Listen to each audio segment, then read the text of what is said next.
So I want to welcome everybody to the People's Museum of Limerick. My name is Dominic Taylor, and it's a privilege to be the host here for what promises to be a truly special evening. Tonight, the Limerick Writers Centre, proudly and in association with Poetry Ireland, presents the 2026 Desmond O'Grady Memorial Reading. This event is also part of the wider April is Poetry Month in Limerick Festival, a celebration of verse that fills the city every April. Now, before we begin the readings, I'd like to introduce our own Limerick poet and author, Kieran Beville, who will say a few words about the man in whose honour we gather. And Kieran has just about to publish a new biography of Desmond, published by an international publisher, Peter Lang. So will you welcome Kieran to the microphone?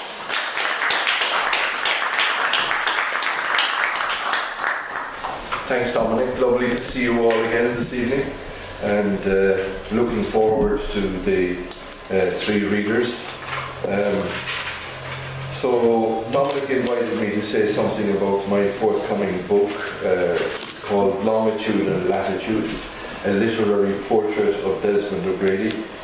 And my recent lectures at Oxford, I don't have much to say about that really. I don't have time to reprise any of those lectures here tonight. They were essentially readings from selected chapters of the book. And just say a little bit about the book, Longitude and Latitude, a literary portrait of Desmond O'Grady. I don't yet have a copy, and I'm not exactly sure when it will be published, but sometime later this year, maybe September, that's a guess. And But I want to acknowledge the publisher, Peter Lang. Peter Lang is an international academic publisher with a long-standing reputation for supporting rigorous original scholarship in the humanities, and their commitment to literary studies is particularly work that crosses cultural and intellectual boundaries, makes them an especially fitting home for a study of Desmond O'Grady. But before I say anything more about that, I think this evening is made possible by the work of the Limerick Writers Centre, founded in 2008 as a non-profit organisation dedicated to supporting and promoting writers from Limerick and beyond. And through readings, workshops and publishing, the centre has been a driving force in this city's literary life for nearly 2 decades. And the dedication, we had John Liddy launching his recent collection of poetry, True to Form, and he dedicated that to Dominic. And I want to continue the love bombing here, and, because a surprise for Dominic. But the dedication for this book is, I'll read it. It says, for Dominic Taylor, managing editor of the Limerick Writers Centre, whose steadfast support for poetry and whose stewardship of the Desmond O'Grady International Poetry Competition continue to honour and extend O'Grady's literary legacy. And the epigraph I'll just read because I think it's very relevant. It's by Joseph Brodsky, and he says, a poet's country is the language he lives in. And Longitude and Latitude is the first full-length critical study of the Irish poet, 1935 to 2014. A writer whose international life, multilingual imagination, and quietly influential career place him among the most original poetic voices of modern Ireland. Although best known to scholars, poets and translators, O'Grady has never before been given a comprehensive exploration that situates him fully within Irish, Mediterranean and Middle Eastern literary traditions. And this work fills that significant gap. It traces O'Grady's evolution from Limerick beginnings to his cosmopolitan maturity in Paris, Rome, Cairo and Alexandria, and finally to his late years in Kinsale. His poetry reveals a world enlarged through encounter, translation and travel. The chapters explore O'Grady's early formation, his integration with classical and Arabic literature, his poetics of travel, and his distinctive late style marked by lucidity and restraint, and the shaping of his poetic identity. And central to the study is O'Grady's belief that poetry arises not from isolation, but from connection with people, languages, histories, habitats. His lines from the Spaniard Inn, "We drink, then break the bread of life, leavened by common talk," exemplify his conviction that meaning resides in shared presence. While his dramatic rendering of Ovid's Exile reveals his extraordinary capacity to inhabit other voices with emotional exactness. And this book also repositions O'Grady within the Irish canon, arguing that his marginalisation stemmed not from the limitations of his work, but from the limitations of the critical narratives that once framed Irish poetry. Longitude and Latitude is written in, I believe, accessible critical prose that will appeal to both specialists and general readers. It offers a portrait of a poet whose life and work illuminate the complexity of belonging in a global age, and whose brilliance deserves wider recognition. And as we gather this evening to remember and honour Desmond O'Grady in this memorial reading, I'm very much looking forward to hearing the three readers present their work. Let me say first of all something about the Irish canon. Where does Desmond O'Grady stand in Irish literature? When we speak of the Irish canon, we're referring to the body of writing that has come to define Ireland's literary inheritance. The poets, novelists and dramatists whose work is most widely taught, discussed and preserved. It is, in effect, the tradition that tells us who and what counts in Irish literature. But the canon is not fixed and it's not neutral. It's shaped over time by critics, by universities, by publishers, by cultural institutions. It tends to favour those writers who are most visible within these structures, those whose work can be readily aligned with dominant narratives about Irish identity, history and place. And to speak of O'Grady in relation to the Irish canon is to encounter a paradox. He is both present and absent, admired yet not always foregrounded, recognised yet not fully absorbed into the structures that define literary inheritance. He's unmistakably an Irish poet, yet he stands just beyond the familiar frames through which Irish poetry has often been understood. In the mid to late 20th century, Irish poetry was shaped by ideas of nationhood, memory, language, history, politics. Literature moved through recognisably Irish channels, publishers, journals, universities, critics, and the canon that formed around that world naturally favoured those who were visibly present within it. Desmond O'Grady's life followed a different trajectory. His formative experiences were shaped abroad, in the USA, Europe, in North Africa, across the Mediterranean. He lived in other languages, other histories, other cultures and rhythms. So while Irish literary identity was consolidating in one direction, O'Grady's imagination was developing along another, and that distance had consequences. He was not consistently embedded in the Dublin-centred structures through which literary reputations are often secured. But absence is not quite the right word, because O'Grady was never fully absent from Irish literary life, as we know in Limerick. He was present in the informal spaces where literature actually lives. Peter Fallon of Gallery Press and Pat Gordon of Daedalus Press provided not only stability but visibility for Desmond.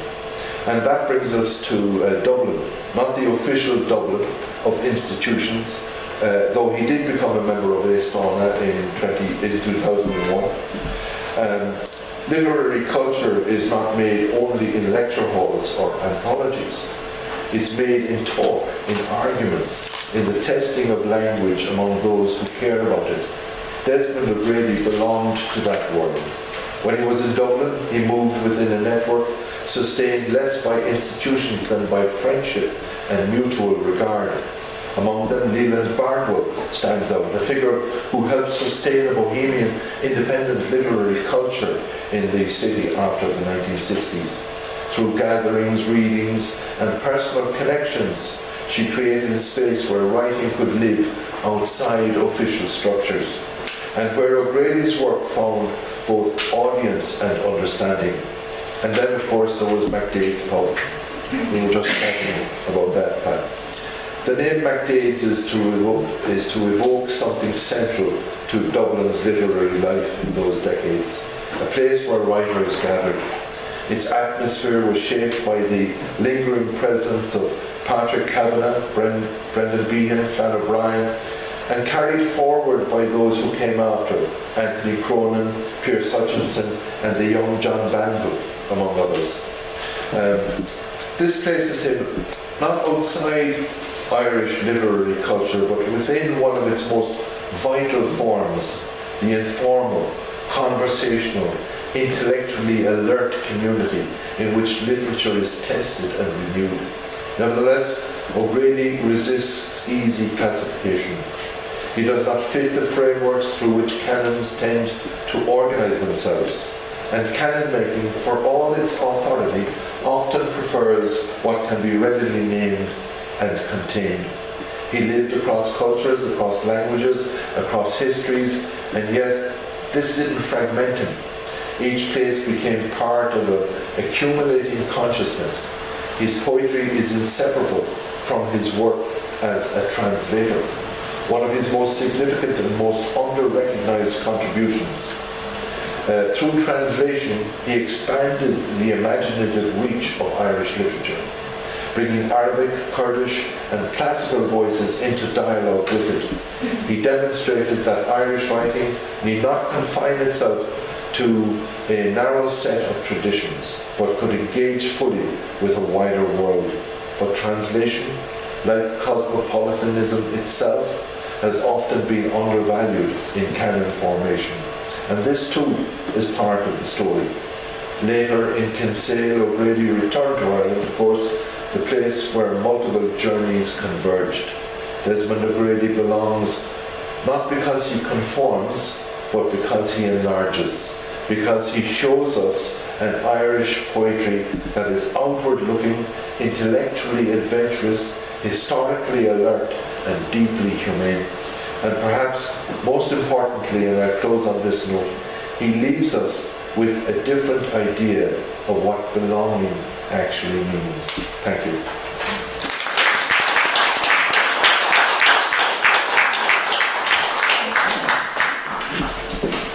Two dedications and the 1 year, 2 books. No, that mustn't look well. Some more like it. Anyway, that was great. Wonderful words again from Kieran there. Anybody who wants to get a little resume of the book, Kieran published an article in the Limerick Leader there some time ago, and we have photocopies of it down below there, so you can take it away with you. Okay, good evening. We have 3 wonderful poets, Jamie O'Halloran, Joe Slade, and of course Seán Lysaght. And Seán will also be reading the results of the Desmond O'Grady International Poetry Competition 2026. So there is much to look forward to. And we'll begin.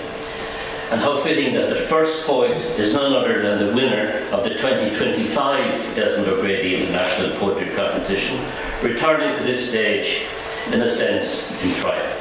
Jamie O'Halloran is an American-Irish poet living in the west of Ireland. Her chapbook, Corona Connemara and Half a Crown, was awarded a winner in the 2021 Food for Poetry chapbook competition. And her poems have appeared in Banshee, Poetry Ireland Review, Southward, Skylight 47, The Honest Ulsterman, among others. She's a poet of range and precision, and we are delighted to have her with us here tonight. Please welcome Jamie O'Halloran.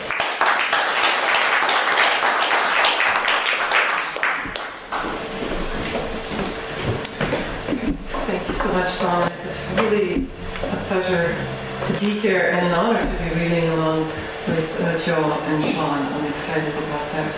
And I'm looking forward to that book coming out, very much so.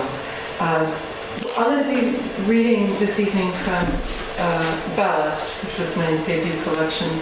It was launched last year, well, in October. And so that's what I'll be reading from. And let me just be sure I don't go over and keep you here for a really long time. So the first poem I'm going to read is, well, I'll tell you, there are 3 parts in the book. I don't have numbers on them, but I do have quotations from different poets. And the first one is from Evan Boland. How will I know you in the underworld? How will we find each other? Visitation. We looked up from our garden supper, and there she was, moth quiet above our heads, a barn owl just past moonrise. We knew her down pale breast and valentine face blanched against night. In another world, we'd have called her ghost for her silent passage. How long her flight across our table with its guttered candles, their coral wax pooled on cotton. My friend whispered, owls are an omen, finishing the sentence by naming her husband's sister who'd been dying already for months. Next spring, the sister finished her deliberate death while my friend began hers.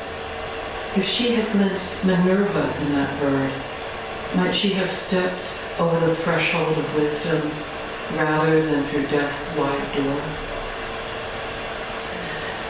This next poem number, it kind of has some COVID references, loose ones, and it also came in after losing several friends who died not from COVID, but during that time. Number. These days, I have been counting trees and their places. I counted 17 different trees in 5 places. That was before I counted the leaflets of the compound leaves of ash and rowan. That was before I counted those trees on the far side of the sheep wire fence that bounds the orchard. I counted the trees twice last week. In my dream, I am still counting. In my dream, I count you among the living. I count on you among the living without counting the living. These days, I am where I used to count time to the place where I count this day. I stopped minding the official count. I am minding it again.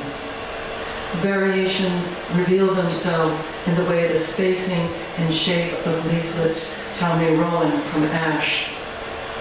These days, I see this is how I count trees and friend who stiffened into trees. These days, I count them with the dying cells I shed in sleep. They are the leaves I count. I count them in groves, columns of salt.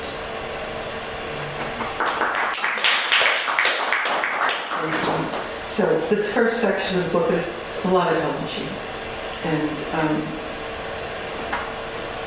I'll read this one because my husband appreciates this, because this is for a friend who we both had.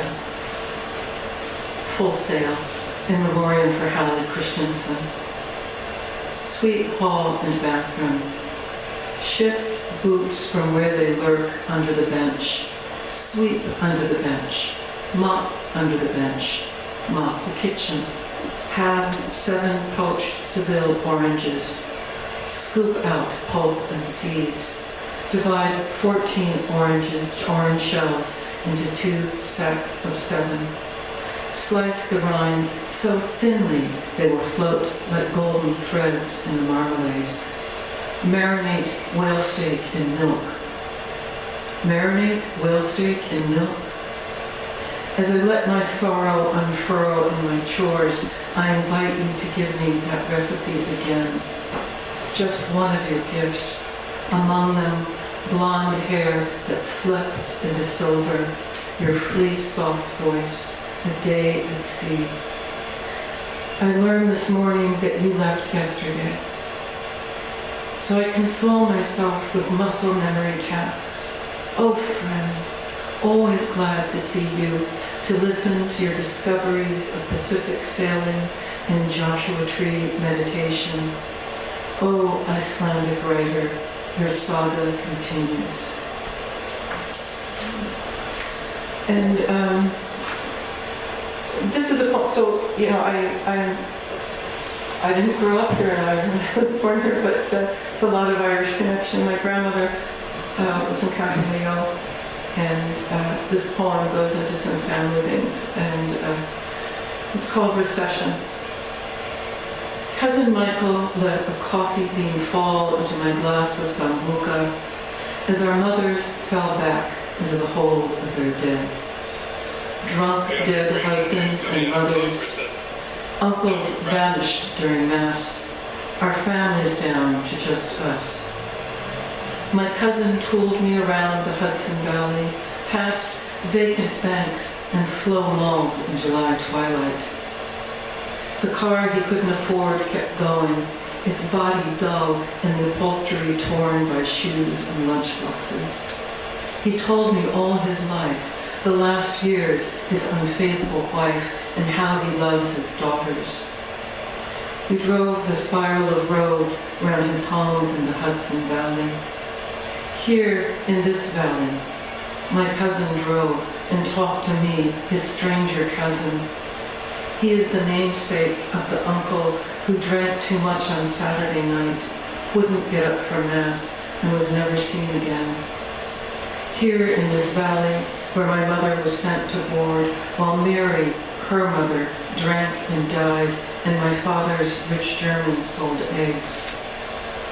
All I remember from childhood is the wreck we passed, the flapjack car at the stone bridge, and the cave across the lake my cousin said housed a monster, a maniac who roamed at night. Roads coil into hills. This green place is dying deep. Sputtering fireflies glow. And I'm going to say, oh, here, for a change of pace, we'll go to the war in Ukraine. Lighten it up a bit. But, this is a little, well, yeah, I am going to do that. I'm going to read some of these poems. So we decided, shortly after Russia invaded Ukraine, we decided when the call was put out that we would try to host refugees from Ukraine because we live in Gerard and, close to Galway, and there's a health center, there's a school, on a post, bus into town, all those things, and we had the space for it. And so I have some poems that, are dealing with responding to the war and then with being host to refugees. And I have a quotation from, his name is Alexei Nabilnikov, who had sent his family out of Ukraine at the beginning of the war. He wrote, he said, "This separation is like falling into emptiness." Eastern frost. The grass was milky this morning, lightly iced. Venus was bright before the sun in a vacant sky. Just below freezing, and the morning chorus was hidden, heard, full-throated. The sky was adamant blue, no huff coming from a winter gust. I pruned hydrangeas, potted chives, parsley, tethered a pink rose to a stone wall. The afternoon was bright, dry enough to hang wash on the line. I shredded cabbage for white bean soup, set the table. Who is tending the gardens of Kharkiv? Are birds singing in Kiev?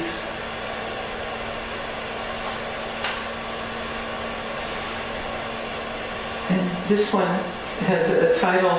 It's a mnemonic about looking at the number of flats in the score of music. Fast cars go dangerously around every bend. I heard the woman on the radio, fresh from Ukraine, tell how she left with the city crashing around her. She sounds like this happened decades ago, I say. I heard her say, a helicopter fell in the key of C, and overnight we spent on the floor. What I heard is not what she said. A helicopter fell in the key of C. This morning, I listened to wind-scored music for cedar, ash, and beech. I couldn't tell the key. The limbs made a kind of singing, and leaves a sort of hymn. And refuge. Expect trauma, they tell prospective hosts. How do we translate comfort, safety? Interpret, make yourself at home. Best not say the word, that not of the left behind, the forsaken life. What is the fare of return? What is the cost of staying? So we were hosting, and during this time, my husband and I were really praying. My husband became the primary caregiver for his very elderly mother, and so he was back in the U.S. for almost the full 2.5 years. I would go back and forth, and we didn't expect it to be very long because when he first went to care for her, she was 99, but she made it to 102, and so this is hosting. She and I live not together in this house where we are apart from our husbands. Mine sleeps across the sea, caring for his mother. Hers is 211 kilometers away in a refugee center he chose instead of here. There, he lectures online when Kyiv is powered up. We don't talk about our separations, isolated as we are by culture, language. Words telling time and place are blurry. Tricky saying in, out, now, tomorrow. My voice is so easily interpreted, so readily betrays my intentions. Patience is the best tool for translation. Soft, soft, smile, I coach myself. The kitchen has never been so tidy. We wipe our traces away, offer each other a stew or sweet. She asks for jobs in the garden and cries, uprooting each weed. And one last from this section. Neither here nor there. Since I've been gone, my cat has homesteaded a new lap. And while I meander New England roads, Google Maps changes accent from one side of the Atlantic to the other. I am not unable to return to my home, and within days will board a Dublin-bound flight. I am not unsafe, nor are my donkeys who bolted up the station road that had been walked the miles home. A rebellion of sorts, after being led away from their summer field to yank straw out of the hay net and scrounge the orchard dismal grazing. When I'm home, I'll offer them windfalls and delight at the cider that will slobber from their long jaws. When the others return home, they will forage for windows and kin. They will feast under emptying skies beside minefields, thunder coming only from cloud. And this, the last section is more love poems, mostly, and I have an epigraph. And I wanted to use this for decades, ever since I first read Robert House's poem, Meditation at Lagunitas. Longing, we say, because desire is full of endless distances. Rose, which signifies joy in the midst of penance, the Baltimore Catechism. Too weak for blood, Rose is pale cousin to redden up to stop traffic, fire engines, the apple of your eye. Wrapped in its bud, like Gloria Swanson in a turban of sepals, not ready for that close-up, just the critching shudder of blushing time-lapse for the world of nature. It's just a fancy word for pink, which is bad red. Embarrassment, the tippler's notes, diaper rash, the hives, weak suggestion of the heart. Don't we all want a big red valentine? Pink is my sister's nightie, inside the cat's ear, the stain on my panties, Spanish wedding night linen back from the wash. Wine for drinkers of beer, the freezer-burnt Neapolitan stripe, but I am not in. Rose is a Peruvian saint who slept with an iron cross. Rose is already risen. Rose is what his love is like when it's red. And I'll just read a couple of more from the book, a couple of more poems. And, okay. This I was happy to say was in this, an anthology from Daedalus Press of romance options several years ago. Out of the gutter into the frame. I am a child of my age. It's a split age where opposites attract like iron schmutz to the magnet column that lets me quaff the bald man in the cardboard toy. I forget what I want to remember, but am plagued by memories like on a field and there are a cloud of locusts eating winter's store. Dust rains in my eyes, gravity flies in my face. What I let drop bounces back into my grip. All the tired analogies crowd me. Butterflies, setting free, nevers meant to be. What I attract is everything I have abandoned until I stand, helpless pin, bowled down by the lucky strike of love. And this is the final ode. The swimming moon rests in its bright cradle. Between us, bats scatter with their obtuse wings, aerial and scaling, fitful in their flight. They almost meet mid-air, but don't. I hope they have had their fill of mosquitoes.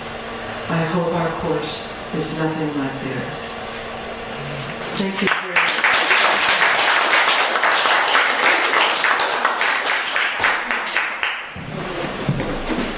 Thank you, Jamie, for travelling all the way from Galway today to read your wonderful work. Now to our second reader tonight, a poet for whom Limerick is not just a setting, but a home, a subject, and a source. Jo Slade is a poet and artist who has published 7 collections of poetry. Her most recent, Once, was published by Salmon Poetry in 2025. She's a joint winner of the Michael Hartnett Poetry Prize 2014, an award that places her in distinguished company. And she continues to be one of the most vital voices in Limerick's literary landscape. Please welcome Jo Slade.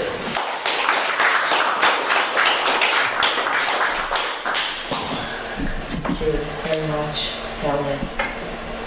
I have great respect for Dominic and this whole revival,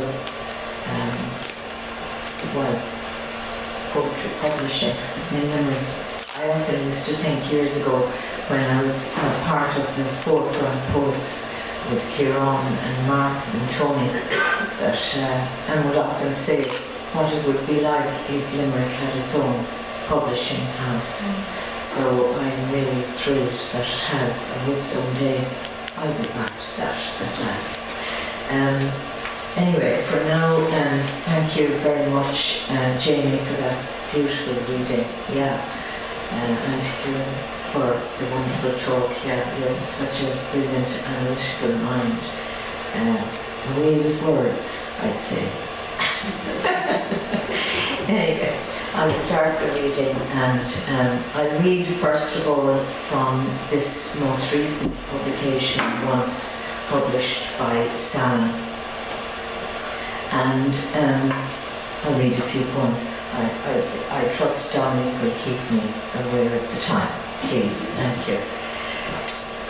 This is a little poem called Egg, very important to me because my mother would have experienced firsthand the Second World War, as did my father. They were active in Europe and North Africa during that period. My mother was a wonderful cook and worked all of the time with refugees abroad. And she actually taught me to cook too, which was very handy. I would advise all men and women to learn to cook. It's a great survival mechanism. And boys. And boys, men and boys, yeah, exactly. This poem is called Egg. My mother taught me how to make something from nothing. When the store is empty, but for an egg, mix it in a bowl with water, she said. A war memory. The world is always at war. Language is like grain poured into a silo of greedy rats. I'll use the egg, eke it out.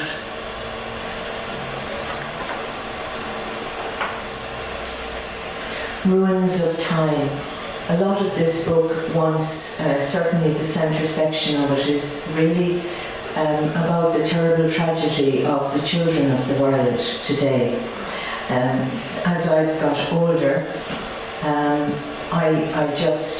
I really am so worried about the way we treat our children and how little regard we have for them, and how cheap their lives seem to have become all over the world. I beg men to speak to other men and boys about the children and their mothers. And I have 2 sons and a lovely husband. Ruins of Time. There's a small quotation. The weeping child could not be heard. We keep losing our smallest humans. We tied them like knots in a rope to a boat of illusion. They're disappearing. They will weep like the child who can't be heard till their tears burn the ice of confusion. The world has turned arid and cold. We warn them, be silent. Footprints pattern the sand. We thought them a plague of mice, these marks of escape and attrition. I can tell by the prints, some were skipping, some jumping, by the weight of a foot, some were running.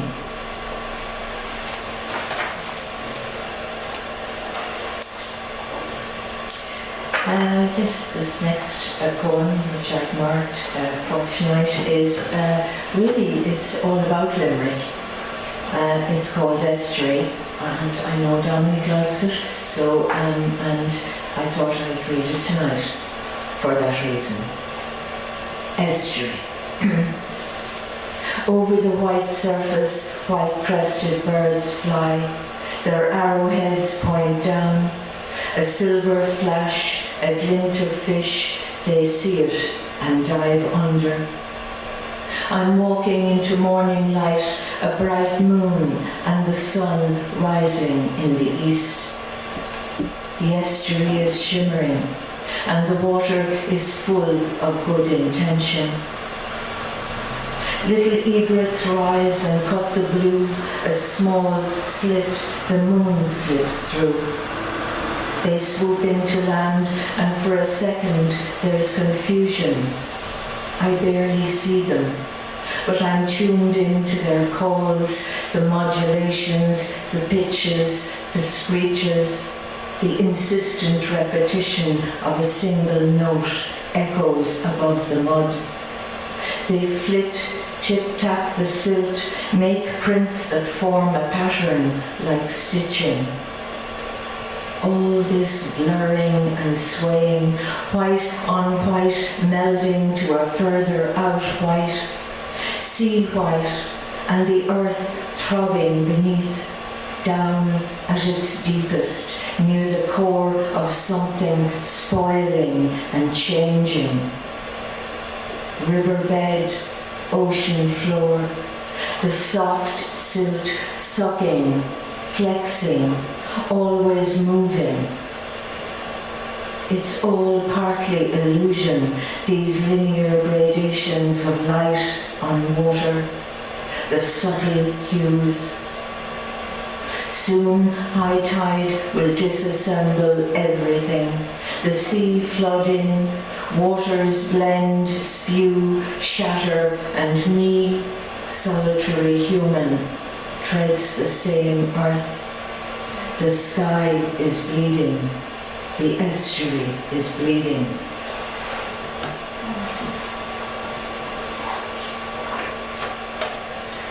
And the next one, carefully marked, is called Crossing the Bog.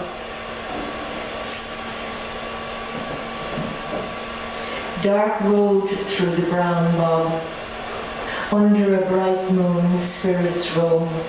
Their feet rustle the air, and sometimes you'll glimpse their fingertips.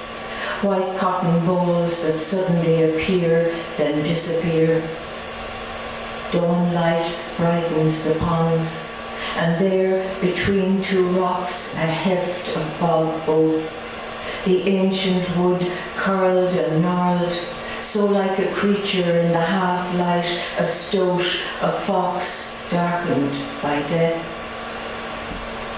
Embedded in the ancient bark, blue specks glimmer, shards of a robin's egg, or a planet. Which dark am I looking into? Feet of clay or flesh or some unknown stepped a stain on this sacred ground. So many lay inside the earth, a young girl buried face up so she could see by whose hands she was lowered in. Her bones white as frost, her braids nudged against her face. And I ask, is there an error in us of which we are ashamed? Beneath the peak crust, an old goddess walks the ceiling of the earth in her cloth cap, carrying cups of seed and dust of bones.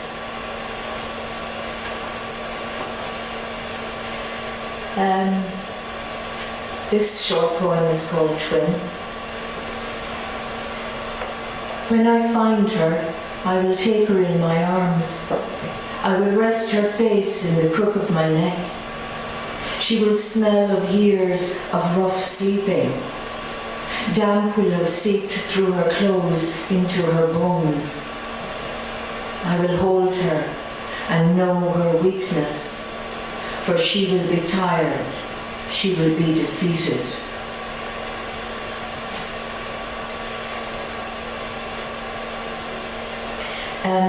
Over a period of years, I've been writing what I called really prose poems. So I'll just read one from this collection. I like this form, and it's almost like short stories in a way. But I've grown very fond of them, and so I've written a lot of them. They just come to me, and it's good that they do. I hope they keep coming. We never know. Mm-hmm. So we live on the edge all the time. Is that true? That's true. Yeah. We wonder tomorrow will it be there the way it was yesterday. Hopefully it will. Anyway, I suppose if we were in prison we'd be scratching on the wall, do you think? That's awesome. Yeah. Close attachments. Late in my life, I met myself returning. It was volcanic. It became my signature, like a name I'd seen carved on a headstone. Adam, 1707 to 1717. Beneath the name and script I'd read, the boy buried his eyes with tenderness. Pigeons rose suddenly and whooshed the ewes.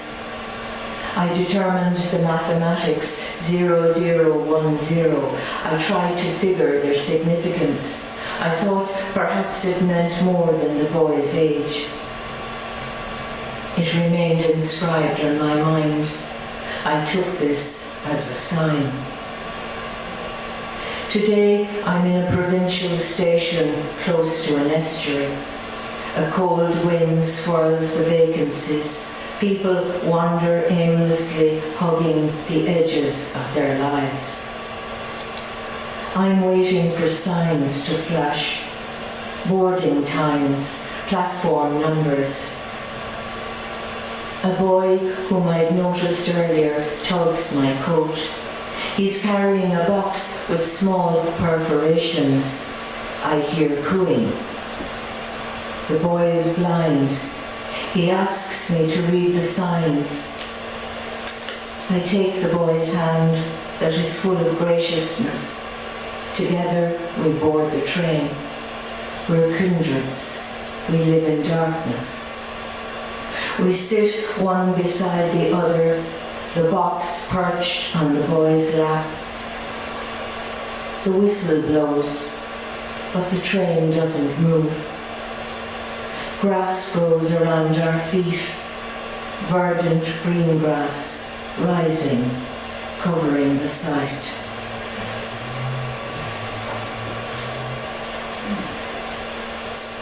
And this next poem is called Seed. My father was a poet and a writer.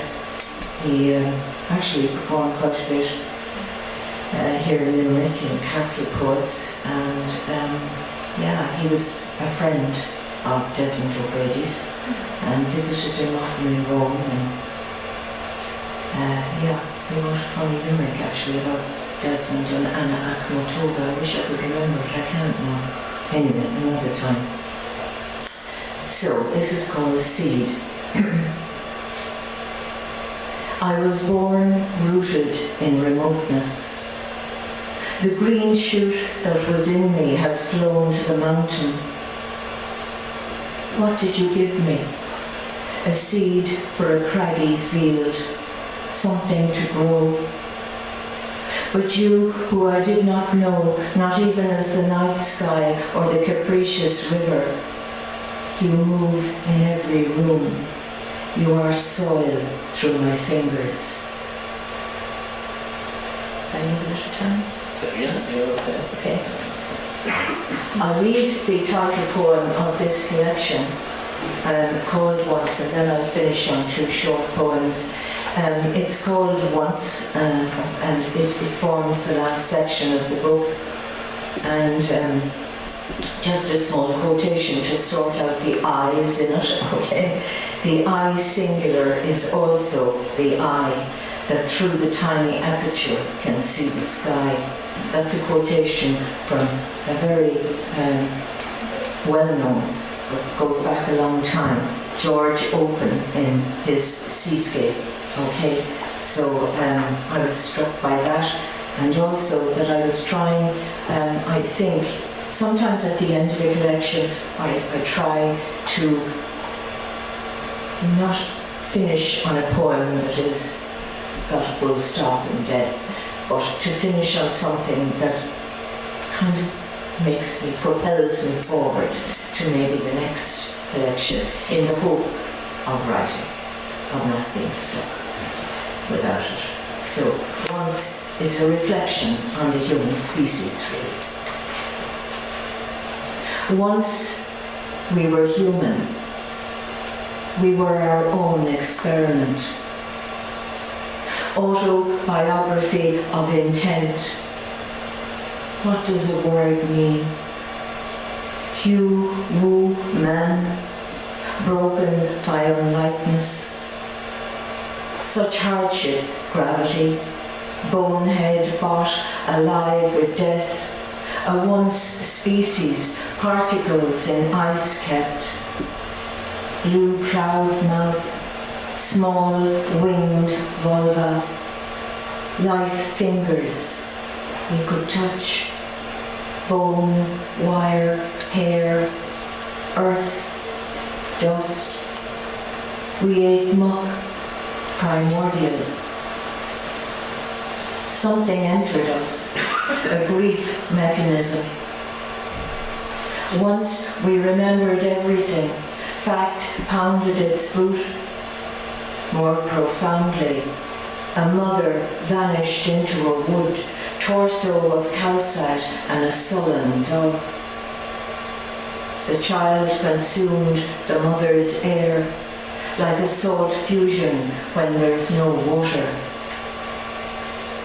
I'm unattached to time. I depend on celestial clues, metaphysical amblings. I bail water from a solitary boat. I walk the south fields, deranged. Too much beauty, too much. Nonetheless, we pummeled the ground. Infinitesimal conquests. My wilding heart, flower heads, my uncertainties. Plant in the blue of the eye a word, love. Then rest on us the gladiolas, the roses, the daisies, the unharvested. October, ghostly souls lost, equals times running out, equals everything sucked in, equals the sky pressing my imagination, equals a glitch, equals greed left a hole, equals the earth will not miss us. When the dying's done, where does death go? And I'll just finish on these 2 points, which are again concerned really with the children of the world. And this one is called Sand. And it has a little quotation by a great friend of mine who died last year, Fanny Howe. When a child is killed for someone else's idea, the idea is finished. Sand. Over the dunes, a child spread his heart. His joy was a picnic cloth, and the sound of his mother's voice as he slid down the sand hill, losing her from past to past to past. And this is just a little requiem for a tree. And we had a fig tree and we loved it dearly, and it produced much fruit. And then it was no more. And this is a little song for the tree. And it has a little quotation as well.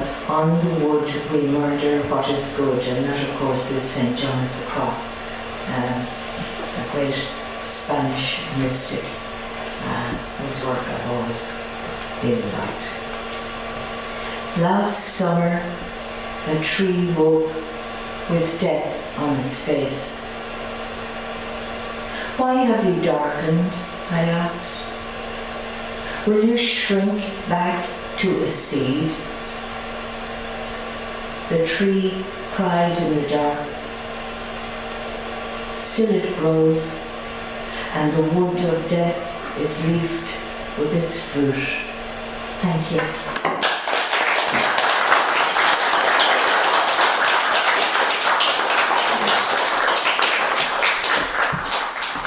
Thank you, Joe. That was fabulous. And thanks for reading that poem for me, Esther. And it kind of leads us directly into our next guest, Seán Lysaght, who happens to be the competition judge for the Desmond O'Grady competition. So we'll finish with Seán, if he's ready. He's a poet who carries Limerick not just in his verses but in his poems. He grew up in the city in Tumingate by the banks of the Shannon, though he has long made his home in Westport, County Mayo. He is author of several collections published by Gallery Press, among them Scarecrow, The Mouth of a River, Carnival Mass, and his most recent New Leaf, published in 2022. He's also written beautifully about the natural world, Eagle Country, Wild Niffin, and most recently Unveiling the Sun, as well as a biography of the great Irish naturalist Robert Lloyd Perrier. A former winner of the O'Shaughnessy Award for Poetry, Seán has written a sequence of poems titled Limerick in his collection Eris. So in a very real sense, this city has never left his work. Please welcome Seán Lysaght.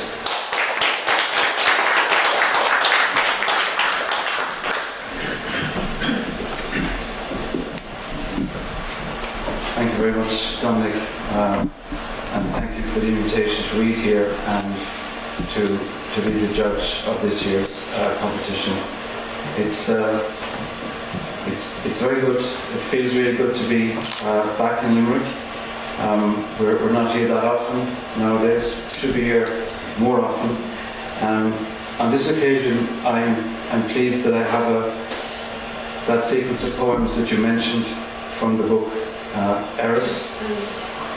It's about Limerick, not just the city, but also County Limerick, West Limerick, where an aunt of mine lived outside Abbeyfield and where I used to go quite often as a lad. So there's quite a bit of Limerick in me. I was being given directions to a bookshop today, and I said, no, you don't have to give me directions. I know where that is. I know where Salisbury Street is. So it all comes back to you, as if it ever went away. So, I'm reading just a few sections from this sequence, and I won't go over the allocated time. A sign of peace. A peregrine sallies from the cathedral spire and glides to the corner of the sky's page. Then it works its strong wings rapidly along the line. I feel the skein of history between us, where a browsing deer hears the first strokes of the axe in Cratloe, then runs off from Dunraven's beagles to be captured by her ladyship's aquarelle. Gate Lodge and Gate are still there in many places to mark the passage of hunters and painters when a falcon's flight commanded empty spaces. Now the needle of a plane pulls its double thread across the azure afternoon and lets it fray for those who stay here beside the wide estuary with otters and wildfowl pictured in the parlour as a sign of peace. 3 mallard fly up the stairs. Snipe and woodcock are copied onto crockery. An amateur sun is framed in my cousin's hall, and she says, "Come in the accent I know well." Now the second piece is, it describes my grandfather's wake. My grandfather lived with my Aunt May during the last years of his life in Knockrock, that was outside Abbeyfield, in West Limerick. My Latin primer was like a prayer book at Grandad's wake.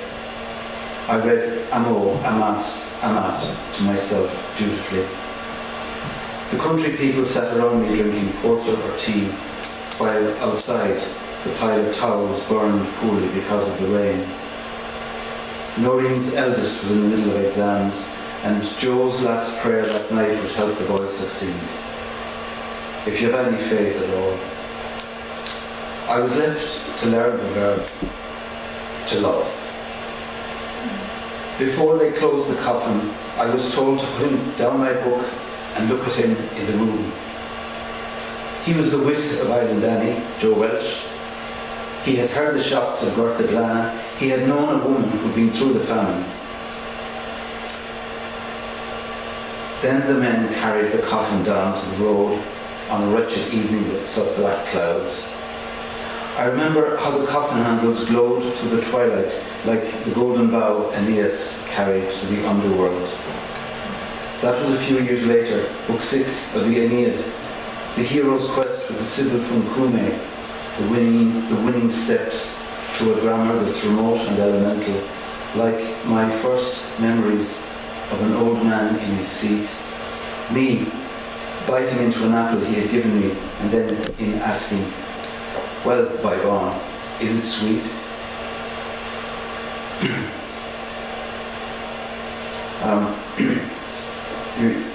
And anyone who's maybe even slightly acquainted with my work knows that there are a lot of references to wildlife and birds. And I suppose I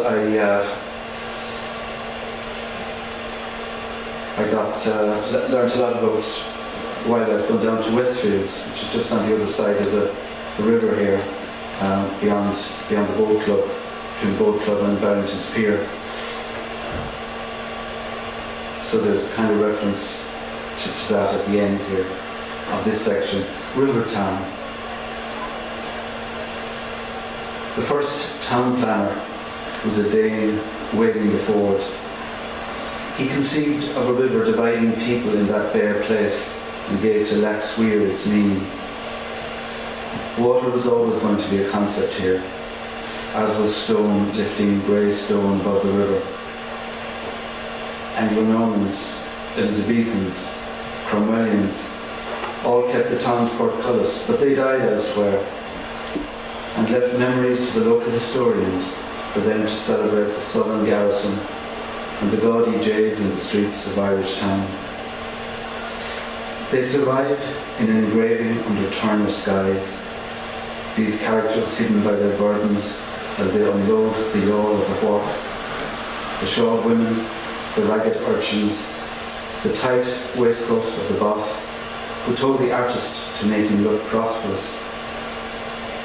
And then later there's this scene at Barrington's Pier with young lads jeering at a Finnish timber ship as it surges proudly on its way from Limerick before I was ready. So there I am waving, being abandoned to my early books on rivers. The Volga by Gorky, the Vistula by Brass. And growing up back in the day, Shannon Airport was never far away. The planes would sometimes come very low over the city, I thought, and of course you had American visitors in the city as well. And they were, there was a gap of wealth and opportunity between us and the American visitors. That gap, I think, is closed now, largely. The stone's throw. Released to the summer sea, we played skimming stones. Each small discus hit 8, 9, or maybe 10 times before it faltered. We threw in the direction that the planes were headed, taking off from Shannon with their privileged set returning to the States. We knew our station then and used fragments of slate or other well-shaped bits of stone for our scansion. If you angled well on a calm stretch of water, you could extend the count to the syllables in the British Overseas Airways Corporation, that Alexandrine along the length of the plane we waved to the day Paddy went back to Boston. He threaded the first path my stones were longing for, to America, to see myself checking in with words to make the stone take off as metaphor.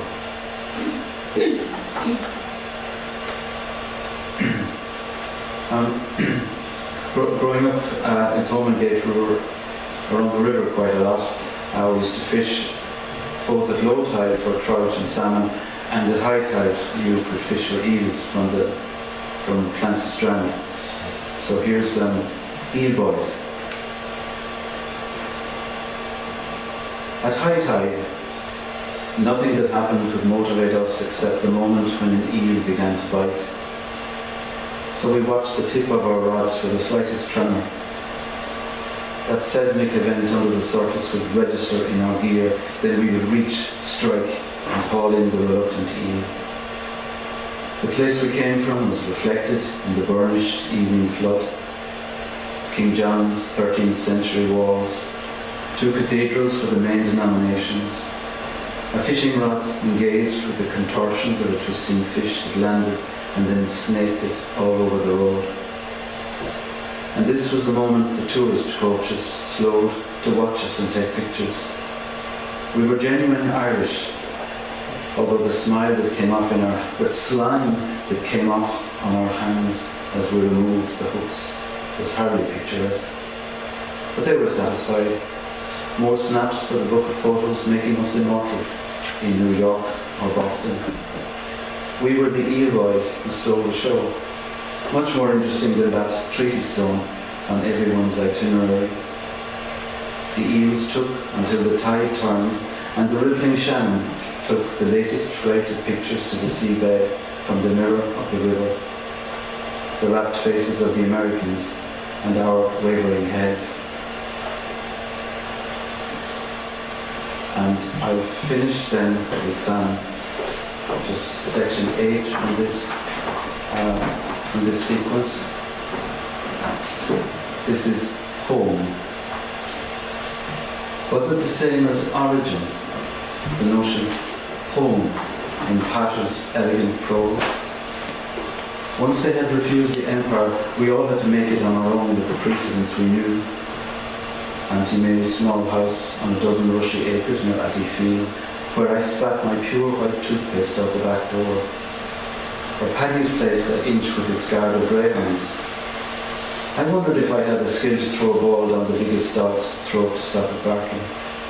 Like Cuchulainn, I wanted to roam the orchard where the chaffinch was nesting and walk the low wall between the apple trees and the mud of the yard, and not sit with the relatives in their boredom.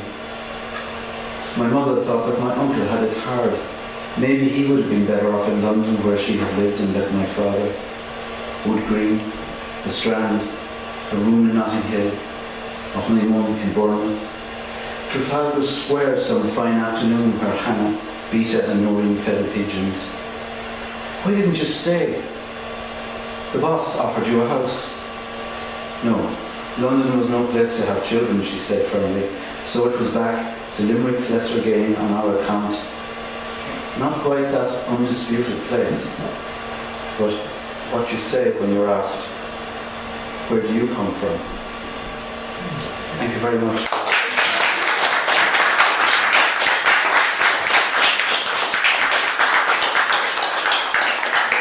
Stay with Seán. As I said earlier on, Seán was the competition judge for the Desmond O'Grady International Poetry Competition 2026. And I just wanted to say a few words about this and read out the winner. Yeah. And Sure. other winners. Yeah, sure, Dominic. I don't have a lot of experience reading poems for competitions or in any editorial capacity, but I was honoured to be asked to read the poems for this year's award. It's very difficult to generalise about work that comes from so many different cultures and work in so many different styles. But as I was looking for a generalisation, for some general point, I thought that in an era when there is so much distortion of language and when the public discourse has been so coarsened by falsehoods, by distortions, and by animosities of various kinds, I would have to say that the work submitted for this competition was distinguished in not being tainted by that. That you could say that all of the poems, in their very different ways, were trying to make sense of the world, trying to make sense of a relationship, a place, an idea, and so on. So we have a winner, we have a runner-up, and we have seven commendations. The geographical spread is impressive. There are 2 American writers. There are 4 Irish writers, another writer based in UK and Ireland. There is an Italian contribution, and the winning poet, appropriately enough in the context of a Desmond O'Grady Award, is actually a man based in London, but he's of Greek Cypriot origin, so we have the Eastern Mediterranean represented here in his work. So we don't have George Syrandris here this evening, as he's based in London, but we're delighted to say that he has provided us with a video recording of himself reading the winning poem, The Cistern, and I believe, Dominic, you'd like to play that. Yes. I'm really happy to share this poem with you. It comes from a place of memory and reflection, and I hope it speaks to you in its own way. I was small. Cypress fit between my palms, a warm stone I'd turn until the cool side showed. We did not say much about water, only that the well is asleep. Behind my grandmother's house, the cistern was a dark mouth, rim worn smooth. I lay flat and spoke my name into it to make a second child live there, down where the cool stayed. The rope was rough and it burned my fingers. When the bucket scrubbed the wall below, a thin sound rose up and I waited for water. By the tap there was a tin cup, dented at the lip. It tasted of metal and something green you could not name. You held it with 2 hands. At noon, the courtyard light made the whitewash sting. A fly kept landing on the rim and I blew it off. The sea was close enough to hear itself breathing. It glittered like a bowl tipped over. I touched my fingers to my tongue. Only salt. In those years, the first rains were a promise we knew by heart. My grandmother watched the sky in silence. Before rain, the yard went quiet. Cicadas drilled the carob tree by the gate, and basil on the sill went sharp in the heat. Stone gave off its stored sun when you brushed it. In August, the yard cracked like a dropped plate. My heel found a line and dust rose hot and bitter. Inside, a voice stopped me. Not angry, quick, enough. The cup went upside down to dry. The air drank what we spared. We waited for rain with our ears. Sometimes she set a basin out early. The first drop hit stone like a pin. No one moved. Then the smell came up, dust turning dark. Now I come back and the heat stays into October. The tin cup is still there, but we hold it differently. We count without speaking. 2 swallows, 3, and stop. Rain comes out of step, loud on the roofs, then gone. I lean over the cistern and say my name. It returns at once, clean and quick, and there is nothing below to hold it long enough to sound like water. Anyone who'd like to savour the poem a little bit more, Dominic has a framed text of the poem. Yes, this evening. it's here. And it'll also be published on our website if you want to read it. So, okay, thanks Seán. Just to wrap up, I want to thank all the 3 poets that we had here tonight. Seán first, Joe Slade and Jamie.